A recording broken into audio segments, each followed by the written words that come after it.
E aí, meu povo? Beleza? Bora para quarto episódio dessa maratona pré-trilha que eu resolvi fazer, como se tivesse pouca coisa para preparar. É, Vou contar de novo a história. Se você não viu as 3 aulas passadas, eu já contei por que eu comecei a caminhar, eu já falei sobre equipamentos, eu já falei sobre a coisa que mais tira as pessoas das trilhas de longa distância e não é lesão, é o lado psicológico. Então, se você não viu esses 3 primeiros, volta lá, assiste. Porque hoje vai ser muito específico sobre a tríplice coroa que eu quero contar para vocês. Eu estou indo fazer, no dia 29 de junho, a terceira das 3 trilhas que formam o que é chamado da tríplice coroa das trilhas de longa distância. Essas trilhas foram oficializadas pelo governo americano num ato, numa lei de 1968. E esse ato, eles oficializaram algumas trilhas longas nos Estados Unidos, dentre elas essas 3. E as 3 trilhas são muito distintas, e eu queria falar um pouco sobre cada uma delas. Eu vou começar falando sobre a primeira que eu fiz, e que é a trilha mais antiga dessas, que é essa aqui, ó. A Appalachian Trail. Em português, seria a trilha dos Apalaches. A cadeia montanhosa dos Apalaches é uma das cadeias de montanha mais antigas do mundo. E ela percorre a costa leste dos Estados Unidos. A Appalachian Trail nos Estados Unidos, ela começa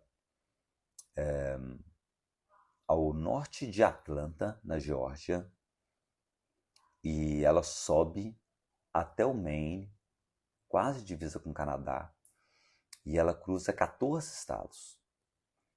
Ela tem, ou tinha no ano que eu fiz, porque ela está sempre mudando por causa de ou incêndio, ou manutenção, ou algum trecho que precisou ser revisto. No ano que eu fiz tinha 3.540 quilômetros. E é uma trilha que é muito caracterizada por 2 coisas. É uma trilha com muita montanha, apesar de não ter nenhuma montanha muito alta. Então ali na faixa dos 1.000 e tantos, 2.000 metros de altitude. Nada muito diferente do que a gente tem aqui no Brasil. E é uma trilha muito úmida. É uma trilha que chove muito. A trilha dos Apalaches, ela está quase sempre inserida em florestas e parques ou estaduais ou nacionais. Você tem o Parque de Shenandoah, que é um parque que é muito frequentado nos Estados Unidos. Você tem Smoky Mountains, que é um outro parque que é muito frequentado.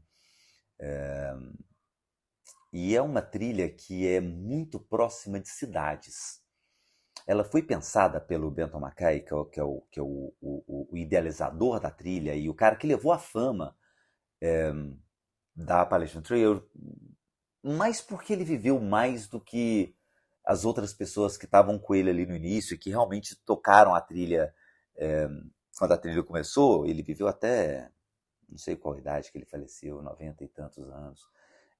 Então ele capitalizou muito em cima disso, né? da fama de ser o criador da Appalachian Trail. Mas ele teve a ideia da trilha da década de 20. A Appalachian Trail tem 100 anos de idade. Se eu for comparar com as trilhas brasileiras que tem, quantos? 12? 15? Né? Ela é uma trilha muito, muito antiga. Então ele pensou nesse caminho ali que seguiria pela cadeia da montanha dos Apalaches. E ela sobe e desce o tempo inteiro. Cara, é tipo subir, sei lá, Marins, Petrópolis, Teresópolis, todo dia durante 4 meses. A boa parte da trilha. Muito sobe e desce. Muito, muito, muito sobe e desce. Mas é uma trilha muito bem mantida. Talvez seja um dos maiores grupos de voluntários do mundo, os voluntários que mantêm a Appalachian Trail. São vários grupos por estados que mantêm trechos da trilha. É incrivelmente bem mantida. E por estar perto de cidade, é uma trilha muito movimentada. Ela chega ao ponto de ter uma estação de trem que você pega um trem e você para na estação central de Nova York. Eu acampei na Appalachian Trail vendo a silhueta de Nova York, o skyline de Nova York ao fundo, num dos lugares onde eu acampei. Você vê o tanto que ela está próximo de cidade. Você pode pegar um trem e ir para Washington DC, para a capital dos Estados Unidos, que está perto. Ela passa por muitos campos históricos, de guerra civil, de guerra de secessão, de batalhas. Isso é algo interessante. E é uma trilha que percorre alguns dos estados mais conservadores dos Estados Unidos, né? Virgínia, Carolina do Norte, Tennessee, todo o cinturão bíblico, evangélico, religioso, ela tá ali. A terra dos rednecks, né? Dos caipiras, do moonshine, que é o whisky proibido que as pessoas fazem no mato. Mas nem por isso ela não é uma trilha acolhedora. Pelo contrário, ela é super acolhedora. As pessoas são super gente boa. E por ter muita gente fazendo a trilha, perto da trilha, ela é uma trilha muito sociável. Então, se você quer um momento de paz, solidão, esquece isso aqui. Isso aqui é nível Caminho de Santiago, de quantidade de gente fazendo a trilha. Eu não sei os números mais recentes, mas quando eu fiz, eu fui a pessoa número, se não me engano, 2.600, que estava começando a trilha. São pessoas que tentam fazer a trilha de ponta a ponta, tá? Isso não conta as pessoas, e aí são milhares, milhões, que frequentam os parques por onde a trilha passa e você acaba encontrando. Mas a Appalachian Trail Conservancy, que é a associação que cuida da trilha da Appalachian Trail, ela estima que a cada ano 5.000 pessoas, em média, tentam fazer a trilha toda. A taxa de sucesso é em torno de 20%. Então, dá para se imaginar que algo em torno de 1.000 pessoas, todo ano, caminham 3.540 quilômetros pela costa leste dos Estados Unidos. Seja do sul para o norte, do norte para o sul, ou o que a gente chama de flip-flop, assim, faz uma parte, depois faz outra, para evitar neve ou desgaste ou qualquer coisa, mas em torno de 1.000 pessoas. Esse número aumentou consideravelmente quando um escritor, que aliás é um escritor que eu gosto muito, que chama Bill Bryson, escreveu um livro que chama A Walk in the Woods, que no Brasil virou Uma Caminhada na Floresta. Isso deu um boom na trilha, Porque o Bill Bryson é um escritor super talentoso, apesar dele ter uns pontos que são meio questionáveis, preconceituosos, babacas até. Sobre a trilha, é um livro que as pessoas da trilha não gostam muito. Eu, particularmente, acho divertido, mas foi um livro que fez muito sucesso, vendeu muito e fez com que desse uma explosão que as pessoas chamam de The Bill Bryson Effect. Muita gente começou a fazer a trilha por causa do livro do Bill Bryson. Para piorar, alguns anos atrás, o Robert Redford fez um filme sobre esse livro, que está disponível em algum programa de streaming, algum canal de streaming, e que virou no Brasil por aqui e por ali, eu acho. Nada a ver, né? Mas nomes de filmes brasileiros, enfim. Eu acho o filme muito ruim. Muito ruim. Muito pouco... Não é nem que é muito pouco fiel ao livro. Até que ele é fiel ao livro, mas ele é muito caricato com relação ao livro. Né? O Bill Bryson, quando fez a trilha, ele tinha a mesma idade que eu tinha quando eu fiz a trilha. Ele tinha 43 anos. Ele não fez a trilha completa, estou dando spoiler do livro, mas é um bom livro, é um livro que vale a pena ler.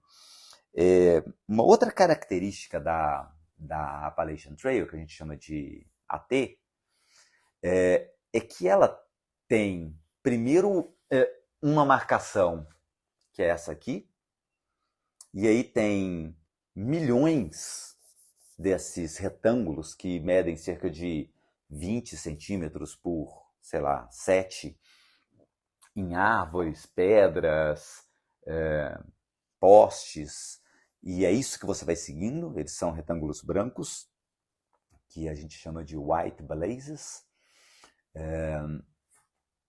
E aí, quando a trilha desvia para algum outro lugar, ele muda de cor.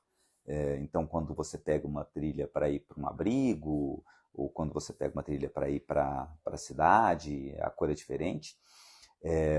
Isso é muito característico. E uma outra coisa é que ela tem abrigos na trilha. Ela tem centenas de abrigos. Não é recomendável, mas se você quiser, você consegue fazer a Appalachian Trail tudo sem barraca. Porque esses abrigos são, eles chamam de shelter, que é literalmente abrigo. Imagina um ponto de ônibus, é um telhado de madeira, um fundo assim, né, e não tem frente, e cabe ali em torno de 6 pessoas, em média. Alguns são muito luxuosos, né, tem chuveiro, tem banheiro, outros são mais decadentes. Quase todos têm ratos, quase todos têm água perto, quase todos têm que seja uma fossa ali para você fazer suas necessidades. E quando está chovendo ou está frio, eles incham, eles aumentam de tamanho, e aonde deveria dormir 6 pessoas, dorme 10, 12, 15, né? Porque as pessoas não querem acampar e ficam neles. Eu evitei esses abrigos durante muito tempo, mas no final da trilha eu já estava tão cansado de armar minha barraca e acampar, e já estava com amigos e tal, que eu passei a frequentar mais os abrigos. Mas tem centenas de abrigos, e isso é muito legal. Por ter muita gente, por ser muito bem demarcada, por ter abrigos, ele é uma trilha de muito fácil navegação. É difícil se perder na Appalachian Trail, apesar de eu conhecer gente que se perdeu, apesar de... O mais comum é a pessoa entrar por uma entrada para um desses abrigos que ficam próximos à trilha, mas não na trilha, né? Fica ali a, sei lá, algumas dezenas de metros da trilha, e sair por um outro caminho e andar na direção contrária, voltar ao caminho que já fez, é super comum. Tem um caso famoso de uma senhora, que eu não sei a idade dela exata, mas ela já devia estar na faixa dos 60, que já estava quase terminando a Appalachian Trail, e ela estava num desses abrigos, eu estava acampando, já não me lembro bem a história, Mas enfim, ela levantou à noite para ir fazer suas necessidades fisiológicas, se perdeu, não conseguiu voltar e morreu por hipotermia.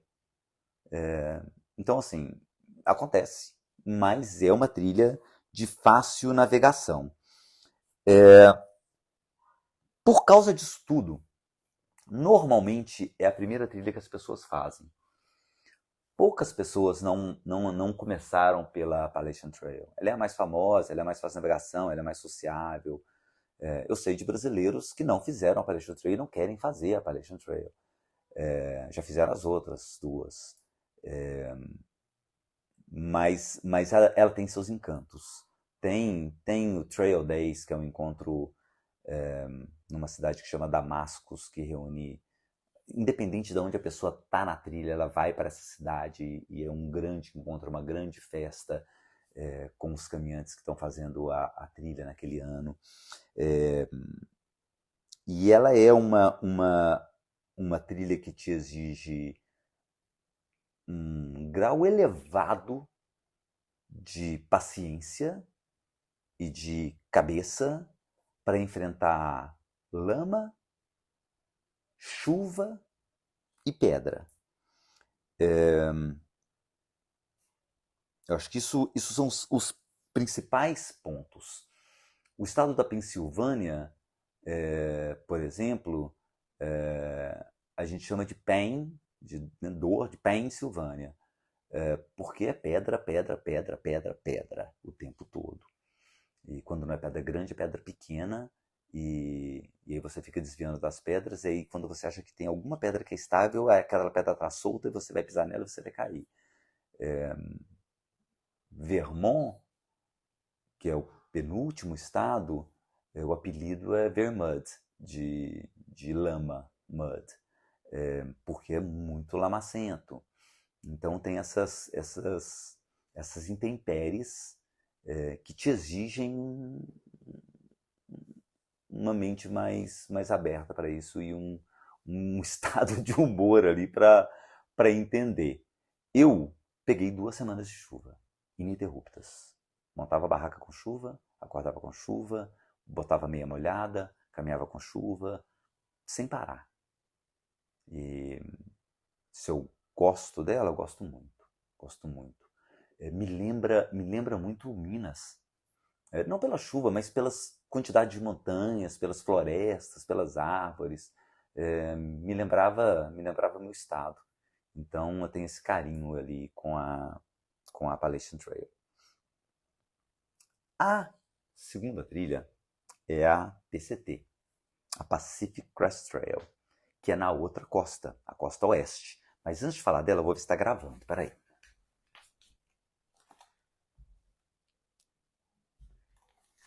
Eu botei uma bateria reserva nela, para não ter problema de acabar. A PCT, ela foi a segunda das trilhas que eu fiz, e ela normalmente é a segunda trilha que as pessoas fazem, porque ela exige uma logística um pouco mais trabalhada do que a Appalachian Trail. Enquanto a Appalachian Trail está sempre perto de cidades, a PCT ela é mais isolada, assim, as cidades ficam um pouco mais longe. E enquanto na Appalachian Trail é montanha, montanha, montanha, sobe, sobe, sobe, sobe, essa aqui você tem grandes trechos planos e trechos com montanhas muito elevadas. Você passa em Serra Nevada, por exemplo, por 7 montanhas acima de 3.500 metros, algumas acima de 4.000 metros de altitude. Então é comum você pegar neve mesmo durante o auge do verão. Então te exige uma logística mais precisa para se fazer a PCT. Essa aqui, a Appalachian Trail, eles falam que você está dentro de um túnel verde. É floresta fechada, os rhododendrons, que era a única árvore que eu lembrei o nome. Os rhododendrons que ali que ficam cobrindo assim, que você passa no meio deles. É difícil você pegar sol direto, poucos lugares você está diretamente no sol, porque você está no meio da floresta mesmo. Essa aqui não, essa aqui é exposta, ela é aberta, né? Você está sujeito a raio, está sujeito a chuva, está acima do nível de árvores ali, você está em altitudes muito elevadas. Você passa no deserto da Califórnia, que dependendo do ano você tem que carregar 6 litros d'água. Você passa em neve, você passa nas montanhas de Washington, você passa nos lagos entupidos de mosquitos de Oregon. E o clima dela é mais variado. Então você pega calor, você pega frio, você pega chuva, você pega sol, você pega vento, você tem isso tudo. Mas ela é maravilhosa. Deus do céu, é bonito demais. É bonito demais. E é muito diferente do que a gente tem aqui no Brasil, né? Da grandiosidade das montanhas, do deserto, das flores, é tudo diferente, assim, dos animais. Né? Você vê alce, você vê coiote, você vê um punhado de bicho, porco-espinho, né? Um punhado de bicho legal assim, na trilha. E ela tem um sistema diferente de registro para fazer a trilha. Na Appalachian Trail você não precisa fazer nada. Você vai lá e começa a caminhar. É um registro voluntário. Na PCT, não.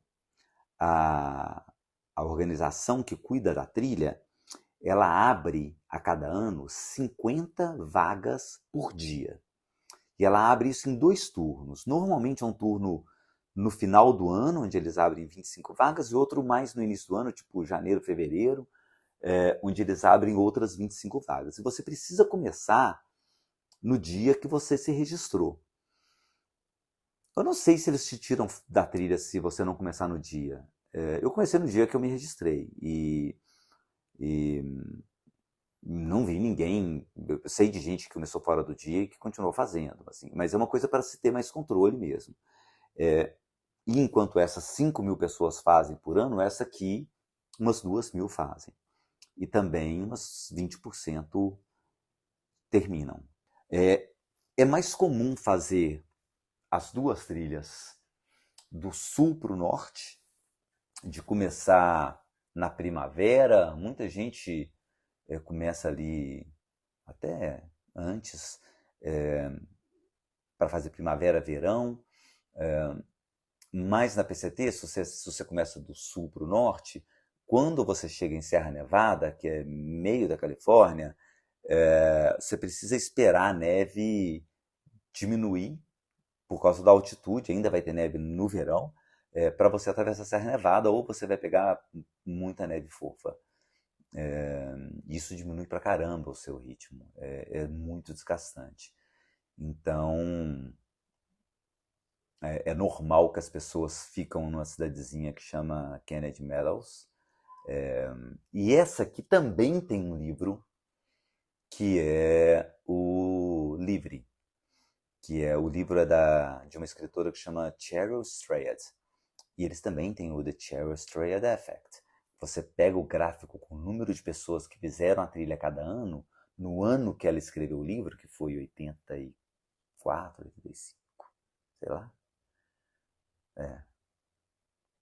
Não lembro. Mas no ano que ela escreveu o livro, deu um boom, assim, tipo um puff de pessoas que foram fazer a trilha por causa do livro.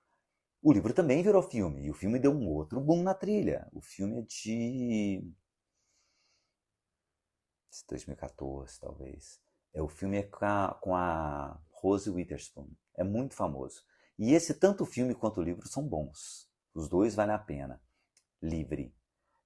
Wild, em inglês. Não confunda com Na Natureza Selvagem, que é Into the Wild, que é numa trilha no Alasca. Então, não tem nada a ver disso. Mas é só Wild, só livre. É bem legal, tanto o filme quanto o livro.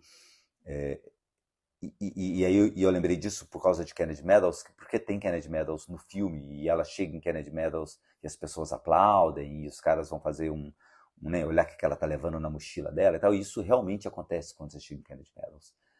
Todo mundo te aplaude, porque tem várias pessoas ali esperando a neve abaixar, te dão uma cerveja né, vão ver se os seus equipamentos estão corretos para a parte de inverno que você vai passar. E ela é linda, assim, cara. Ela é incrível, é incrível.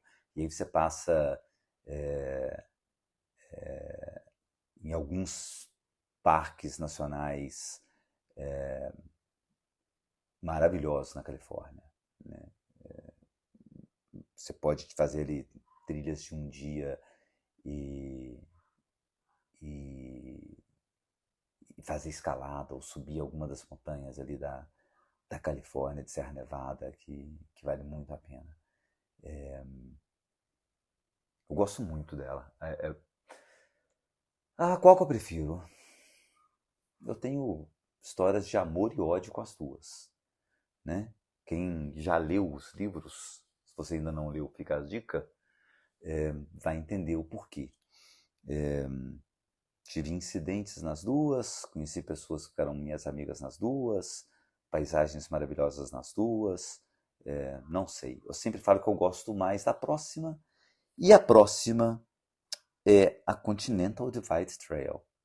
É a trilha da divisão continental. Essa trilha, enquanto essa é na costa leste dos Estados Unidos, Oceano Atlântico, essa é na costa oeste dos Estados Unidos, no Oceano Pacífico, a Continental Divide Trail é a trilha que divide o continente. Então ela divide as águas que descem para o Atlântico das águas que descem para o Pacífico. São as famosas montanhas rochosas. E ela, das três, é a maior. Essa tem 3.540, essa tem 4.275. E a CDT, a Continental Divide Trail, tem em torno de 5.000, mas ela tem uma característica. Por que em torno de 5.000? Porque, ao contrário dessas duas, ela não é uma trilha única. Ela não tem um único caminho que você tem que seguir e ir nele o tempo inteiro. Ela faça a sua própria aventura. Por onde você quer ir? Você quer ir pela estrada ou você quer ir pela montanha? Você quer ir pelo vale ou você quer ir pelo rio? Você quer ir pela estrada de terra ou você quer ir pelo desfiladeiro? Você escolhe. Tem vários caminhos que são caminhos considerados oficiais. Ela tem 2 lugares para começar e ela tem 2 lugares para acabar, para você ter uma ideia.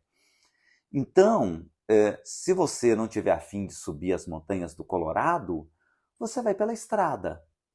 E ok, você fez a trilha.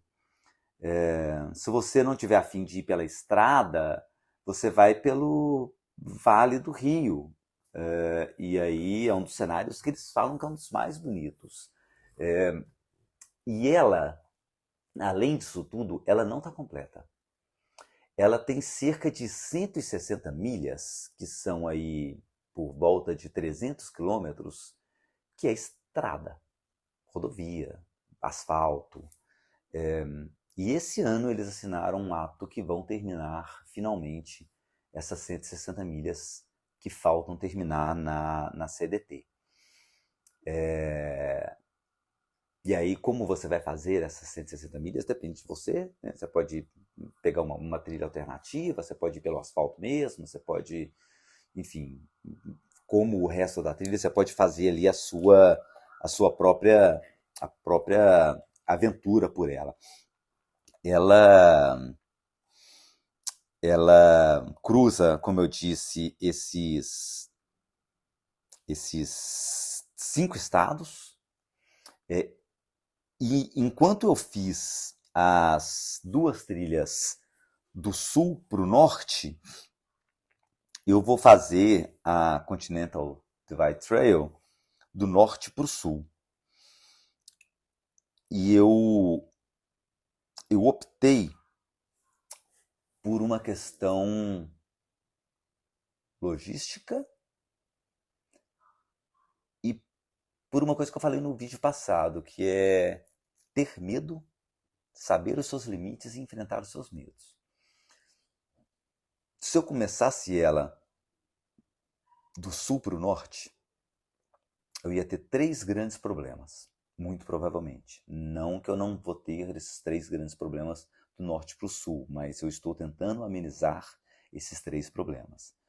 O primeiro é o calor excessivo no Novo México. E é um lugar onde tem pouquíssima água, né? A maioria das coisas são reservatórios de água para boi. Assim, você pega aquela água podre, tira o lodo e filtra e bebe. O segundo é o excesso de neve no Colorado. E aí você vai subir altas montanhas e vai ter neve e são perigosas, e eu quero evitar isso. E o terceiro é que, além da neve, quando você chega no Colorado é período de chuva e você está muito exposto a raios. E eu já senti o cabelo do braço arrepiando com a descarga elétrica próxima, e a sensação não é boa não, cara. Não é boa. Não é legal. É diversão tipo 3. Sabe os tipos de diversão? Já falei isso? Tem 3 tipos de diversão. Diversão tipo 1 é assistir sessão da tarde. É legal enquanto tá rolando e é legal depois que termina. A diversão tipo 2 é a diversão que, quando você tá rolando, você fala, pô, o que eu tô fazendo aqui? Mas quando termina, você fala, pô, foi legal. Né? PCT, PlayStation 3 e tal. A diversão tipo 3 é que não é legal nem enquanto você tá fazendo e nem depois. E sentir que você tá próximo da onde tá caindo um raio não é um tipo de diversão que eu quero ter. Então, para evitar essas 3 coisas, porque a quarta coisa é o urso, e isso não vai ter como eu evitar, eu vou começar do norte para o sul. A logística ficou mais complicada porque eu precisei passar por uma série de seleções e desafios mesmo para conseguir começar a trilha quando eu queria. Mas tudo rolou, assim. Ela começa dentro de um parque nacional, que é o Glacier National Park, em Montana.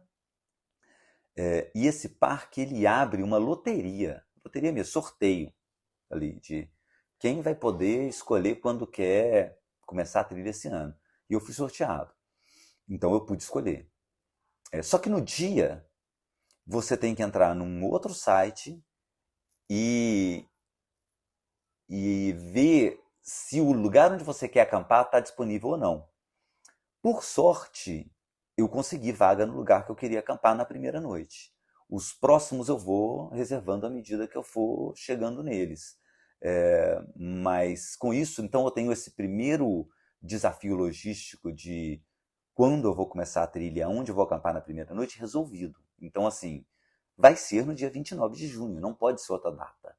Né? Então, dia 29 de junho de manhã, eu tenho que estar lá na entrada do parque, não tem lugar para acampar perto, eu tenho que arrumar uma carona, ir para lá, começar a caminhar e acampar no lugar onde eu fiz a reserva.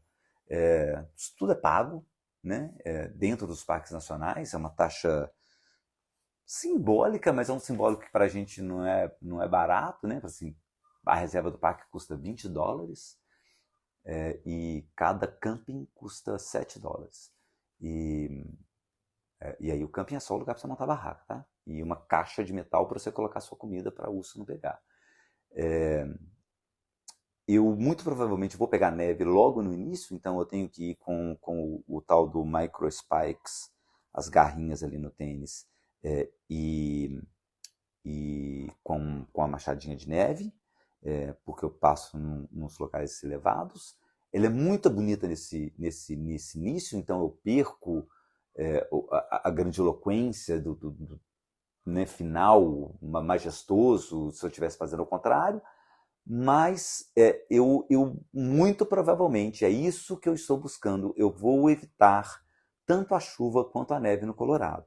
E quando eu chegar no Novo México, vai estar frio, os dias vão estar mais curtos, mas é mais plano, então eu vou poder render mais e andar mais numa temperatura mais amena, não tanto com calor mais ameno do que estaria agora nessa época do ano. Ela, ela exige uma navegação muito melhor, mas muito melhor do que essas duas, porque ela quase não tem marcação, ela não está completa, ela tem várias opções de caminhos diferentes, então isso é um desafio. Ela exige uma força física e uma resiliência muito maior do que essas outras duas também, e ela é uma trilha muito mais solitária. Então, se nessa aqui 5.000 pessoas fazem, nessa aqui 2.000 fazem, na Continental Divide Trail não chega a 500. E eu estou começando do que seria o contrário, do que a maioria das pessoas fazem. Então, cara, eu estou chutando que umas 100 pessoas, 150 pessoas no máximo, vão fazer a trilha no mesmo caminho que eu vou estar fazendo. Isso significa que eu só devo esbarrar com alguém no sentido contrário da metade para frente da trilha. Já lá no Colorado, depois de 3 estados. Então ela é uma trilha muito solitária. E o que eu falei no vídeo passado, né, do lado mental, eu acho que eu estou mais preparado do que nunca para isso. Eu acho que, no final das contas, é isso mesmo que eu estava buscando. Essa solidão, né, eu e meus pensamentos, eu e minhas dúvidas, meus questionamentos, sozinho ali, dias, talvez sem encontrar ninguém. Pelo menos é o que eu estou esperando, pode ser que seja uma surpresa. Ela, apesar desse registro, dessa liberação que você tem que fazer no parque, ela não exige um registro como na PCT, e tem um registro voluntário que você faz no site da associação, e não tinha ninguém registrado quando eu me registrei, nem no dia antes, nem no dia que eu vou fazer e nem no dia depois. Ou seja, eu realmente é muito provável que eu comece sem ninguém e caminhe sozinho num território com ursos pardos durante algum tempo. Isso me dá uma ansiedade, é claro que isso me dá uma ansiedade, isso me dá um medo. Mas, de novo, é um medo que eu estou enfrentando. Né? Eu sei disso, eu tenho ciência disso, eu estou preparado para isso. Eu já vi pegada de urso pardo, mas eu nunca vi urso pardo e a pegada me assustou. Porque o troço é um troço gigante, assim. O bicho deve ser enorme. Não quero ver, não. Ver urso? Não quero. Quero ver longe lá, assim, tá bom. Né? Se eu ver alce, beleza. Né? Alce também é perigoso, mas alce é mais de boa, assim, se você não tá tão perto, se você não tá entre filhote e tal. Tem muito alce, tem muito urso, tem muito cabra da montanha, tem uma variedade de fauna completamente diferente das outras trilhas. Né? Então, ela vai ser uma grande surpresa, eu acho. Uma grande surpresa para mim. Né? E ela é realmente uma trilha para quem quer o desconhecido. Né? Para quem quer a solidão. Para quem quer estar sozinho. Para quem quer pensar.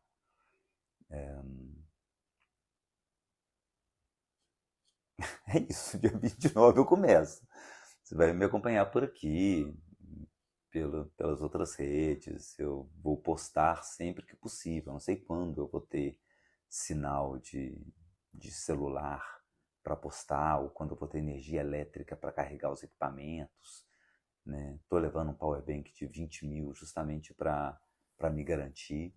São poucas as cidades que ela cruza, as cidades são mais longe, mais longe, as caronas são mais difíceis, então é tudo mais isolado, é tudo mais complicado. Mas tô encarando. Essas 3 trilhas, como eu disse lá no início, formam a tríplice coroa das trilhas de longa distância. E o número de pessoas que já completou essa trilha é muito pequeno. Está ali entre 500 e 600 pessoas em todo o mundo. A grande maioria americanos, lógico. Existem 2 brasileiros que eu sei que fizeram. Os 2 moram nos Estados Unidos.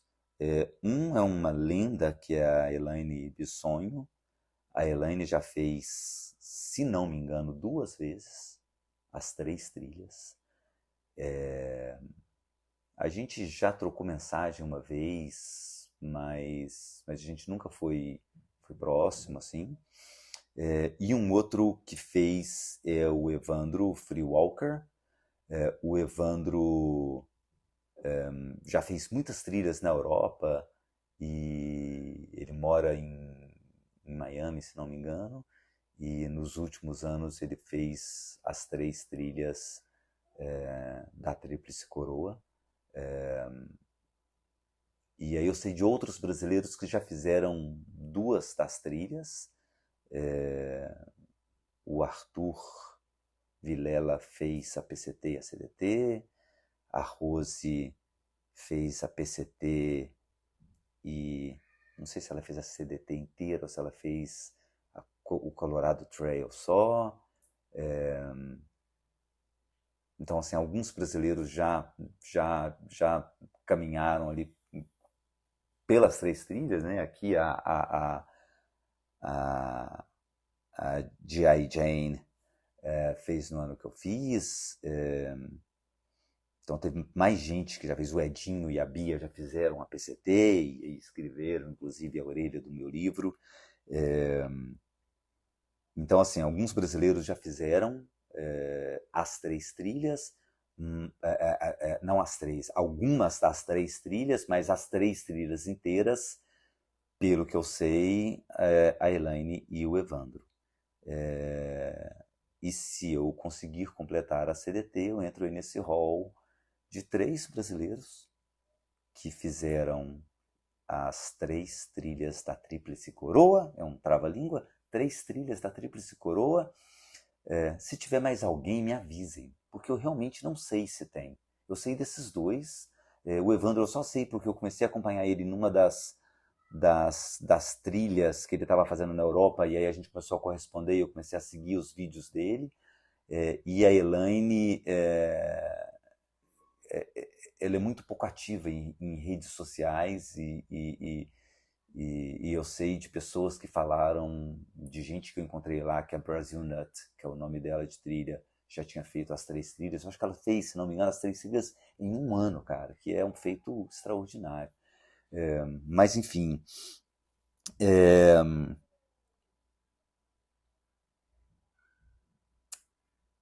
então eu vou encarar essa 3ª trilha, né? Eu vou fazer a CDT. Eu estava revendo um vídeo que eu gravei com o Elias, o Elias Luiz do Extremos, que seria um podcast que eu iria fazer que não foi para frente. Eu até botei no ar, se procurar, acho que eu vou botar o card dele aí, vocês assistem. E aí o Elias pergunta se eu vou fazer a CDT ou não. E eu falei assim, cara, se eu tivesse feito só uma, talvez não, mas agora que eu já fiz 2, eu me sinto meio na obrigação de fazer. E o fato é que eu iria fazer a CDT em 2021. Né? Fiz em 17, 19 seria 21. Eu conversava com o Flávio, meu amigo, que eu queria fazer as 3 antes no ano que eu completasse 50 anos. E aí veio Covid, pandemia, aquela história toda. Eu resolvi não fazer e fui adiando e vou fazer esse ano. Mas, enfim, eu acho que cada uma dessas trilhas é um espelho. Porque você não escolhe só a trilha que você vai fazer. Você escolhe a sua versão que vai fazer aquela trilha. Né? Eu era Speed Gonzalez aqui, ligeirinho.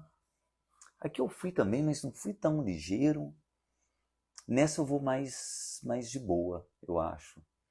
eu estou mais em paz comigo, né? Eu estou menos... eu quero completar, mas eu não estou com a necessidade de completar como eu tinha nas duas. Né? Eu tenho o meu prazo ali, e se eu não chegar, tudo bem. Né? Eu estou muito bem psicologicamente, mentalmente. Obrigado, Yolanda, obrigado, André. Para poder fazer essas trilhas. Eu acho que eu nunca tive tão bem como eu estou agora. Eu nunca tive tão bem fisicamente para fazer essa trilha como eu estou agora. Né? Nessa trilha eu ganhei peso para poder fazer, porque eu sabia que eu ia perder muito peso. Nessa eu ainda estava um pouco acima, mas segurando. Nessa agora não, nessa eu malhei, fui para academia, né? Larguei meu emprego no final do ano passado e ia na academia 4 ou 5 vezes por semana para ficar fisicamente bem, porque eu sei que esse início do norte para o sul vai ser barra pesada. Né? Então, tô ciente disso. Sei dos desafios, sei meus medos e sei como eu vou enfrentar cada um deles. E aí, para terminar, eu queria saber o seguinte: você já conhecia essas 3 trilhas? Sabia da Tríplice Coroa? Tem vontade de fazer alguma? Já viu os filmes? Comenta aqui, aonde que é? Aqui. Me fala. Se você tiver alguma dúvida de alguma delas, me pergunta. Eu adoro conversar sobre essas trilhas. Tá? São trilhas que eu guardo num lugar muito especial dentro do meu coração. Teve gente que me procurou no festival de montanha lá de São Bento do Sapucaí, esses dias para trás, que queria fazer a PCT e com dúvidas, e gente que descobre a Appalachian Trail por causa do filme e fica com vontade de fazer. E eu adoro contar casos e contar histórias e